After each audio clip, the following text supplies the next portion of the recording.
Lessons Learned. I'm Sherry. This is your Wednesday video. This is the day that we usually do some sort of tutorial, a small project, something you can learn, that sort of thing. And we are in the midst of a sew along, and it is the French Market Sampler. I just gave it that name. This is a sampler from nancysnotions.com, and the link is in the description box for how you can get your individual block patterns for this quilt. So, we are on block 5. Let's review. It might be a little early to be reviewing, but let's just take a look at our blocks so far. This was our number 1 block, which is Jacob's Ladder, and there again I am using French Market by Riley Blake. I forget the designer's name now, but anyway, I'm using a line of fabric. You can definitely use your scraps. There's another one, and number 3. These all have names, but I can't remember from one time to the other. I know there's been a Grecian block, a Ohio Trail block, Jacob's Ladder. I'm missing one. And this is our last one that we did. So, now we're doing number 5, which is called Wyoming. And there is your pattern sheet. Again, link in the description box for these patterns. And on this one, we are using a combination of a light, which in this case it's background. If you have a light, a low volume that you want to use, you can do that too. 1 medium, and now if you look around the center block there, you see a kind of a lightish gray. That is your medium. So you want those bars and those flying geese to be out of the same fabric. And then you have 2 dark fabrics. Now it's a little harder to see, but your dark fabrics are the half square triangles in the corners. That's one of your darks. And then the other dark is the actual squares in the corners. So let me show you here. This is a little bit easier to see here. You can barely see the difference. As a matter of fact, if you wanted to, you could just use 1 dark. Or I think, are they calling it a dark? Yes, it is a dark. So your center square and your 4 outer, I'll call them arrows, which consist of 2 squares and 2 half square triangles. You can split those out into 2 different darks. I'll probably do that.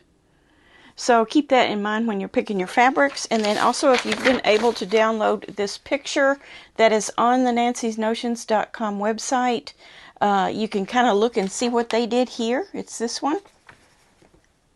And so for one of their darks, they used kind of a gold color and then just left the squares red, like the center square. So that's the darkest dark. And then their lighter dark, if you will, is those gold, I don't know what you would call them, half square triangles, but it's this part here of that corner piece. And then you can see how they did their flying goose and then that rectangle out of the same fabric. So keep that in mind if you want it to look like this, or, you know, like I said, if you wanted to just go ahead and make these the same, I don't think there's anything wrong with that. That makes a nice looking block too. This is the only pattern that has 2 sheets, but that second sheet is just how to put the rows together. It's a better picture for me to show you, but you can see how the difference in the darks on those corners is very slight. So you can change that up if you like, but lean towards the darker side. So I'm going to pick out my fabrics, and I'll come right back with my selections for that, and then we'll get to looking a little bit more into the pattern and how to put the block together. I tried really hard this time not to overthink this. I started getting kind of deep, and then I stopped myself and said, wait a minute, let's just use 1 light, the background, 1 medium, and 2 darks. So there's my medium, here's my 2 darks. So this will be all of my light gray areas here. These 2 will be my corner and my half square triangles, and the middle will be this, and then that's it. This is the half square triangles. It looks like flying geese, but they're having you make it like half square triangles, and the bars will all be this. I started putting in some of the ginghams and thinking, oh, I could put that there, but you know, I did that on one of the prior blocks, which worked out great, but I don't want all my blocks to look the same, so I'm sticking with what it says.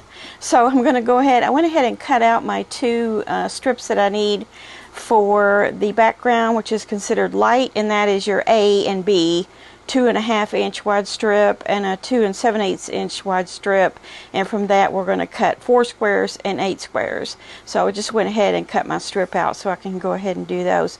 I'm going to go ahead and press these, and then I'll get back over here and cut all these out. Okay, let's start with our A blocks, which is our 2.5 inch strip, and I only need 4. So I'm going to go ahead and get this selvage cut off and cut out my 4 triangles at 2.5. Not triangles, squares, 2.5 inch squares.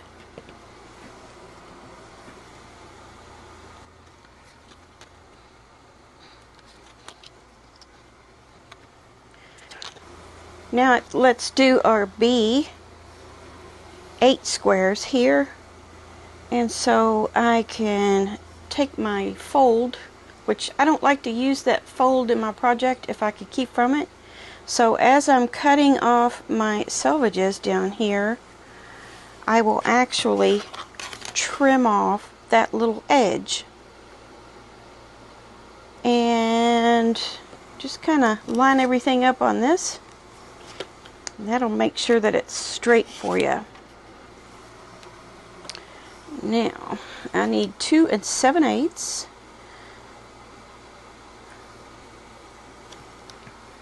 There's 4. And there's 4.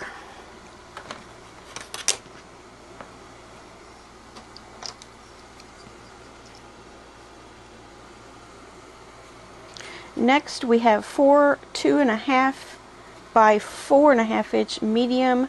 Letter C, our medium, is going to be this gold. So we'll be cutting C and D squares out of this. So I think what I will do is I'm going to cut off the selvage down here like this, because I like to keep my selvages with a little extra fabric with it. Use those for projects. I'm going to leave about 3/4 of the print on it. And now I have a straight line to cut my pieces off of. So this time I'm going to need 2.5 by 4.5. So let's do 2.5.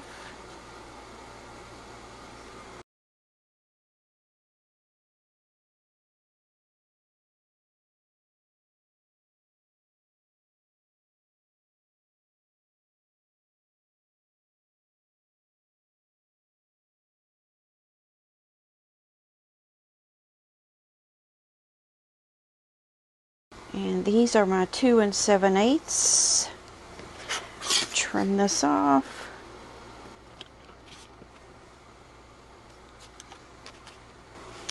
There again, since we're making half square triangles, if you want to go ahead and make yours 3 or 3.25 or something like that, feel free to size up a little bit. I'm just gonna hope that mine turns out just right. 2 7/8 of D, 4 squares. Got it. And then my dark that's not the darkest is the one I want to use for these parts right here. So it's saying dark 2 7/8. You need 4 of those. You need the 1 square. Okay, so that's dark 2, dark 2. So all I need is 4 squares of these, and that seems right because 1, 2, 3, 4 will make your 8 half square triangles, 2 7/8.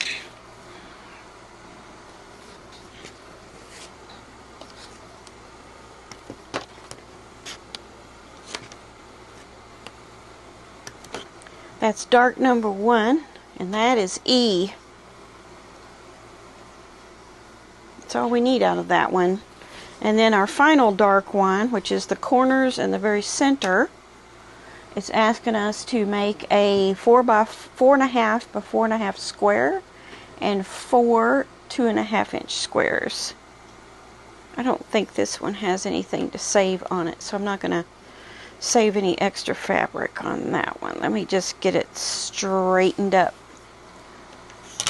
I use the selvage edge when I fold because it's pretty straight, and yeah, those are fuzzy, but I can usually get them pretty straightened up. And also the line of the white right on top of the line of the white underneath, and then that way I can kind of use that line on my ruler, this line here, any mark on your ruler, to cut off the selvage. I probably didn't need that whole 1/4 inch, but that's what I did. Okay, so what do we need now? Let's go ahead and cut our 4 squares of 2.5. So these are the G squares. And then I need my 1 F square in the center. I need a bigger ruler for that.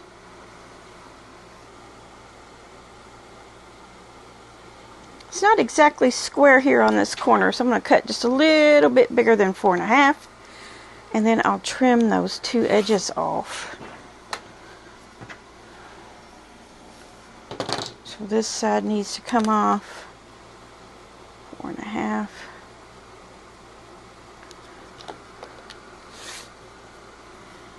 And this side needs to come off. I did not fussy cut this time. A 4.5-inch square. There's quite a bit of room on there. I'm pretty much getting all of the motifs in that 1 square. Maybe they're not exactly centered like they could have been, but I think that's okay for that one. So this is our F square. So now we're ready to sew already. Did you notice my camera slipping slowly out of frame? And once you do the cutting, you can't redo the cutting. So it looked like you could see most of what I was cutting. At least I was narrating everything I was doing. But anyway, we got everything cut. And basically, most of what we're sewing here are these 8 half square triangles. The rest of it is pretty simple. So it's saying to take your B's, which is your light or your background, and you'll have 4 of them that go with your D squares, and that's what that is. And then you'll have your 4 E squares that you cut, and that will go with those. So we just need to mark on all of these that line from corner to corner and stitch on each side of the line, just like we always do with our half square triangles. Now, if you cut mine exact like I did, I'm going to make it just a little less than 1/4 of an inch on each side of that line, so that I'll have a little bit of something to trim off, make sure my half square triangles are indeed 2.5 inches square, or whatever they come out to be, 2 inches. I think it's going to be 2 inches, right?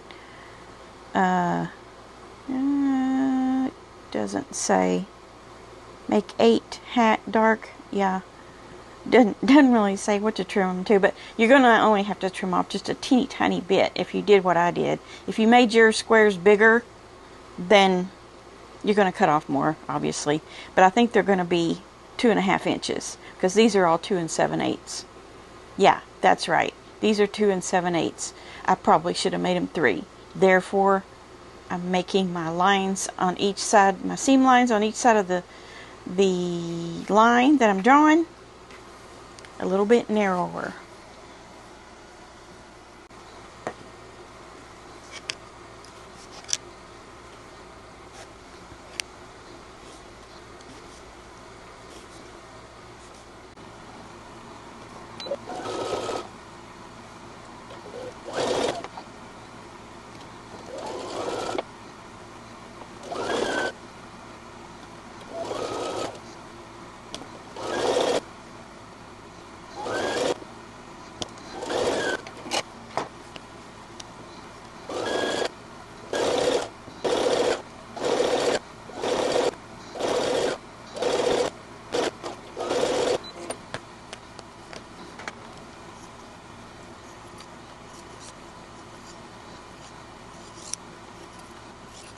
Okay, time to trim.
In the directions, under number 2 on your pattern sheet, it says to press them towards the B, or I'm sorry, the D fabrics on this one. So I'm assuming that when you get to, well, that's these, press towards your darkest fabric.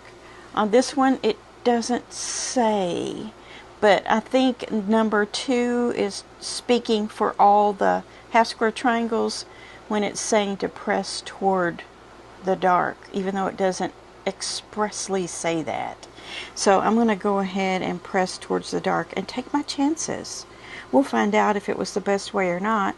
Either way, it is one way and it's not necessarily wrong. Okay, here we are in our instructions right here. So we've done all of the cutting, all of the sewing of the half square triangles, trimming them, pressing them out, and then now we need to make our little units. So we have units that look like this, and we'll have 4 of those, which is our corner units, and then we'll have these units, which are these. And so once we get all of those put together, which would be 8 of those, and then your 9th one is your center, we're ready to put rows together. So how simple is this?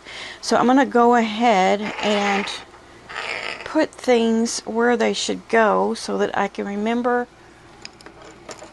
how these units are sewn together. So we have a G out here. Hopefully you can see in the frame what I'm doing.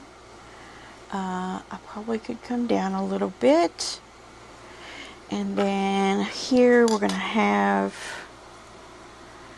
these.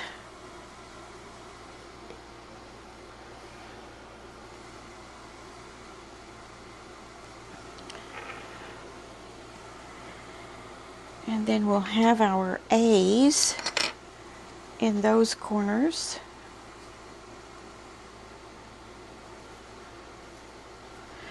This just helps me get a grip on what I'm doing. I could just make the individual units and then do this, but I kind of want to go ahead and get things where they're supposed to go. So now we just need to place our, it goes there and here. So that is a unit. And then this goes here. Now you're probably not seeing that. Let me pull down here.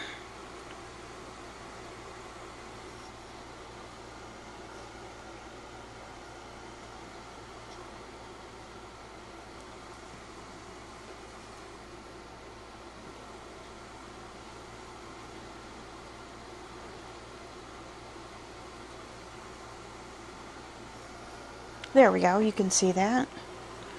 So that is a unit. And we'll do the same thing at the bottom for those. I know you can't see it, but I'm just going to go ahead and do it and know that I have it done. Okay, same thing you got here, you got down at the bottom. Now, these units on the sides go like flying geese. Like that. So that is a unit.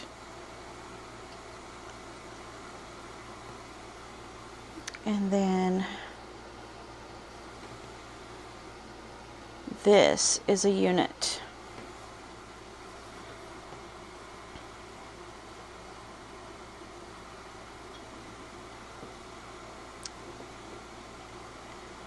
That's a unit. And then there will be the same thing down here on the bottom. I don't know if you can see it. There we go.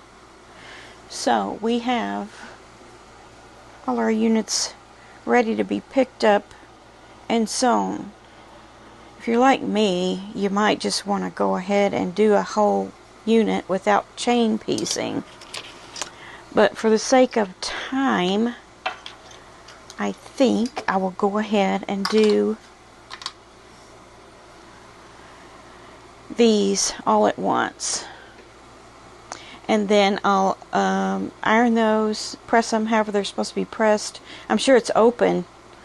And then attach them to these. I can do all four of those at the same time. And then when I come back, I can do all of these units chain pieced.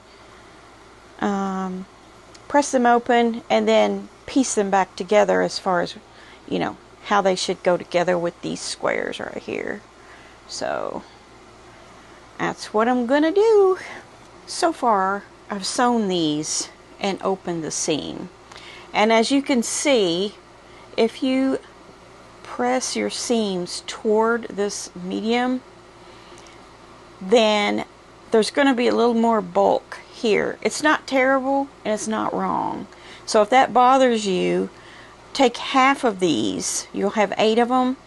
Take half of them and press it towards the background, and the other half press towards this print. The only problem with that, if you consider it a problem, is one side of this you're going to see a shadow of that seam.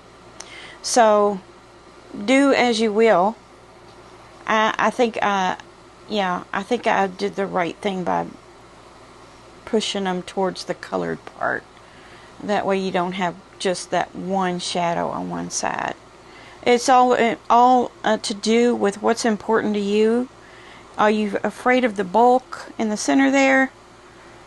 Okay, press half one way and half another. If you're worried about shadows, just press them all towards the print. So now I'm going to put these to these. I kind of jumped from 4 to 5. So I did all of these first, which is step number 5. And it does say to press this long seam that you've made towards this rectangle. And that's what it naturally wanted to do, so that was good. So now I'm back up to 4. This one says sew together one dark half triangle and one light A square. That's this. And then sew together one dark half square triangle. That's this. And one dark G square. Press toward G on this one Can you see that up there? Press toward G on that one, and press toward, let's see, press toward G, sew the 2 pairs together and press seam in one direction or open. So if you press it open on this one, you're gonna have the shadow on this one. This one, it doesn't really matter. But if you press them open, if you press them toward this one, then you're going to have too much bulk on this one side. So I would recommend just going ahead and pressing the seam toward this. It's the only place in the entire block that you're going to have a shadow. But it's going to be uniform all the way around. I think it'll look okay. I think on these it would look weird because only one of this V here would have it. So that's what I'm going to do. I'm going to press towards this one and towards this one. So when I come back, I'll have these ready, all 4 units all the way around. Okay, it's not put together yet. I just have all my units together. But this is wrong. I didn't sew anything wrong. I'm just showing you that there is this option. However, there is another block in this project that's like that. So,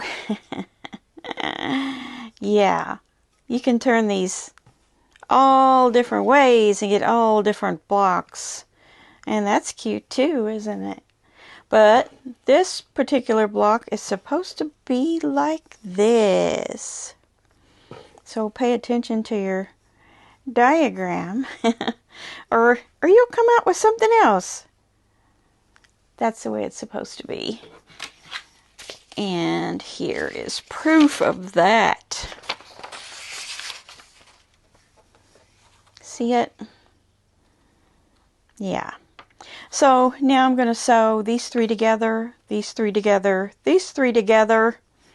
I will probably press these 2 seams out, these 2 seams out, and these 2 seams in, and then my rows will nest. I was going to say something else about this block too. Oh, I pressed open. Only because it just felt a little bulky to me. There's something there, and then this. I used the press, that pressing bar that I showed you last week. I used that and the starch pen on this one. That's the only place in here I've used the starch pen and the bar, the pressing bar. So that's where we're at. We're on the home stretch. Blue, did you have a nice nap? I made an entire block while you were sleeping. You want to say hi to the peoples? Say hi, guys. See you later. I'm going to try to cover this light up behind me so you don't get blinded by that. So here we are, the Wyoming block. And as usual, I just opened those long seams on the pressing bar and used the starch pen, and here we have it, Wyoming. I'm okay with the reds. I don't know, maybe doing something contrasting here would have been better. And here, I don't know, I kind of like blocks that are a little more, not this drab, I'll say. So anyway, here we go. Next week we will be right back here on Wednesday, and we will be doing let's get a little preview here, Friendship Stars. So that'll be cute. That'll be fun to do. And I wonder how that falls in within the block or within the quilt. Looks like it is right here. Right? Okay, another fun block to do next week. All right, thanks for hanging out with me today and getting your block done. If you haven't started this sew along yet, I'm calling it French Market Sampler, and there's still time. These blocks are very easy. You could whip up the 5 blocks that we've done so far in probably a week's time pretty easily. So yeah, feel free to jump in on this. It's been a lot of fun. All right, we'll see you next Wednesday for that block 6. And before that, though, we'll see you back here on Finish It Friday this week to see what I finished and see what you finished. Have a great week of sewing. Bye.